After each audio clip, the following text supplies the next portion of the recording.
Mabuhay comic book heroes and Pinoy comic book fans! At welcome back po muli sa aming YouTube channel. Ito ang Comic Book Hero Pilipinas. At oras na naman para sa ating lingguang Final Order Cutoff or FOC. So, halina't silipin natin ang mga comics na nasa FOC list na may cutoff nitong darating na linggo ng gabi, March 23, 2025. Ito ang mga comic books na may mga release date na April 2025 onwards o next month na ito. Ito ang aming video series na kung saan ay pinapasilip namin ang mga comic books na nasa FOC list or Final Order Cutoff. So, ito ay mga comic books na nasa pre-order cutoff na. Halina't puntahan na natin ang website, ang comicbookhero.com.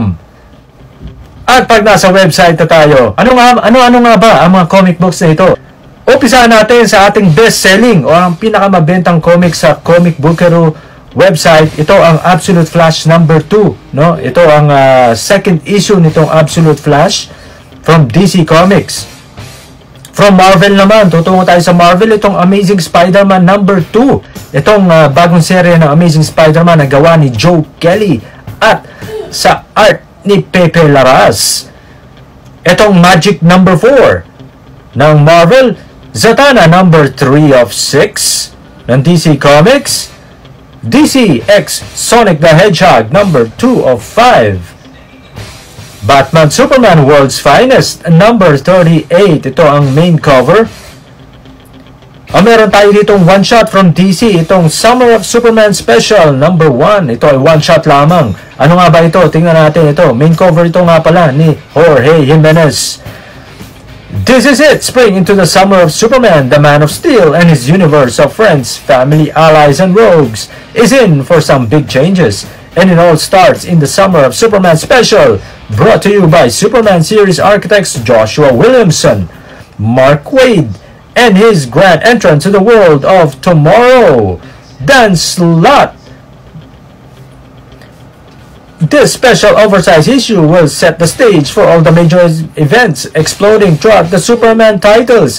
So, itong one-shot na ito ay may kinalaman sa mga future na releases nitong DC Comics. Parang ito ay prelude kung ano-ano ang mga serye na parating sa DC Universe. Yan ang Summer of Superman Special number 1 one-shot. Detective Comics number 1096. Ito ang main cover. Ang gandang cover niyan. Absolute Flash number 2. Variant cover ito ni Christian Ward. Magandang cover din yan. X-Men number 15. Conan Barbarian number 20 ng Titan Comics.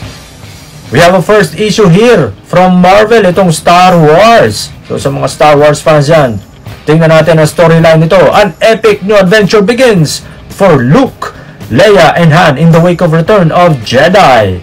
New York Times bestselling author Alex Segura launches the bold next era of Star Wars. Luke Skywalker must defend the New Republic from a bloodthirsty gang of mercenaries. Magic number 4, ito ang Rose Besh Magic variant. X-Force number 10. Itong issue na ito ay ang I believe ang 300 issue in celebration ng 300 issues ng X-Force sa comics. Itong X-Men 134 facsimile edition, reprint ito, no? Ng 134 X-Men. Deadpool Wolverine number 4. Ultimate Black Panther number 15. Itong X-Force number 10 ng Bengus Marvel and Capcom variant. X-Men number 15. Itong Bengus Marvel Capcom variant. New Gods number 5 of 12. Ito ang main cover. G.I. Joe number 6. Ito ang variant cover ni Derek Chu. Isa to sa mga pinagpilian kong top cover for this FOC week. Ang gandang cover niya ni Derek Chu. Itong issue na ito ay ang pagtatapos ng story arc. So itong first story arc ng bagong serye ng G.I. Joe. Sa kaabang-abang yan. Ano mangyayari dyan? Ayan, G.I. Joe number 6. Ito naman ang variant cover ni Tom Riley. Batman 615 facsimile edition. Cover B ito ni Jim Lee. Tingnan natin ang second page. Ayan, Assorted Crisis Events number 2 from Image Comics. We have Transformers Deluxe hardcover, no? Hardcover ito ni Daniel Warren Johnson. Tomb Raider Colossal Collection Volume 1. Ayan. We have Zatanna number 3 of 6. Itong cover C ito ni Jung Lee. Ito ang aking napiling best cover for this FOC week. Napakagandang cover niya. Nagawa ni Ji-Young Lee. Ayan, buhay na buhay ang imahe ni Zatanna dito sa pagkakaguhit ni Ji-Young Lee. We have EC Epitaphs from the Abyss, number 10 of 12. Nalalapit na ang pagtatapos niyang ng EC Epitaphs from the Abyss. Ito from Oni Press. Absolute Flowers number 2. Variant cover yan ni George Corona. Transformers Deluxe hardcover volume 1 ito, no? I think this is a variant cover from Warren Johnson and Mike Spicer. Autobot variant ito. Kanina Decepticons variant, I think. Stay Out of the Woods, one shot ito from Image Comics. Eddie Brock Carnage number 3. Nyx number 10. We have Avengers number 25 na Marvel. Young Blood Deluxe number 1. Ito ang main cover ni Rob Liefeld. Silipin natin ito. Series premiere, The Blood is Back. Badrock, Shaft, Die Hard, Vogue, Sentinel, Riptide, Kogo, Chappelle. This is the Ultimate Collector's Edition you've been waiting for. Rescripted, recolored, and relettered. This fully remastered historic first issue of Young Blood number 1 is ready to take comic stores by storm, just like it did in 1992 when it shocked all of comics to its core. 92 first issue ng Young Blood na na-release ng Image in 1992. So I think they rescripted according dito, no? Rescripted, remastered, classic 92 yung vibe ng cover na yan ng Young Blood. Wonder Woman number 20. Walking Dead Deluxe number 111. Titans number 22 ng DC Comics. We have Nightwing number 125. Flash Gordon number 8. Catwoman number 75. Batman Superman World's Finest number 38. Variant cover ito. We have Batman Hush Absolute Edition hardcover. Hardcover ito.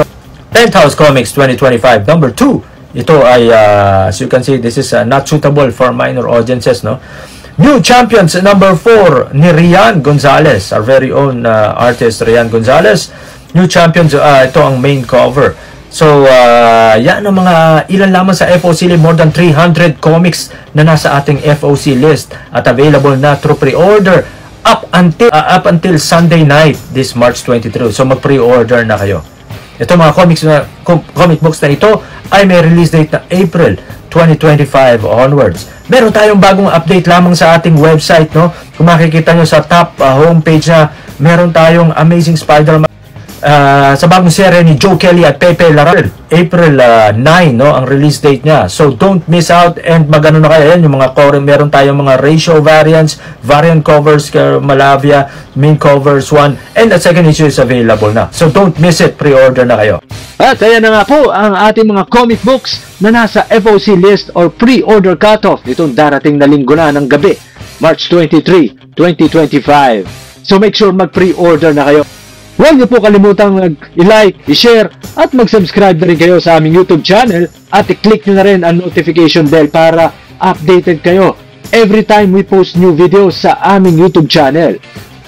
Huwag nyo rin kalimutang bisitahin na aming mga socials na kung saan ay nag-a-update kami lagi ng mga bagong pakulo o promotions at mga upcoming series. Ito ay sa TikTok, Instagram, Facebook at syempre itong YouTube channel namin. Maraming salamat po muli sa inyong panonood sa amin. Samahan niyo po muli kami next week para sa panibagong Final Order Cutoff or FOC. Hanggang sa muli!